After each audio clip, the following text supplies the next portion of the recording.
Valinnanvapaudesta on tullut vähän sellainen mantra, ja sitä pidetään jotenkin tärkeämpänä tavoitteena kuin itse sitä, että palvelut toimis.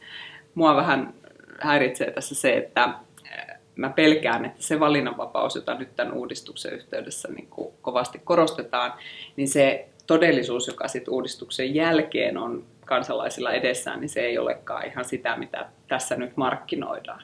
Eli mä en usko siihen, että tämän uudistuksen myötä, mä oon aika paljon tätä saanut seurata myöskin tätä vaihetta, että ihmiset voisivat itse valita kauhean paljon, vaan kyllä siellä tulee olemaan hyvin tarkasti määritelty se, että mitä me voimme sitten valita. Sote-uudistuksen keskeinen tavoite pitäisi olla hyvinvointi- ja terveyserojen kaventaminen. Ja tässä en ole yksin ajattelussani, kun sanon, että valinnanvapaudella ei valitettavasti tähän asiaan pystytä puuttumaan. Ja se on suurin huoleni koko sote-uudistuksen nykytilanteessa.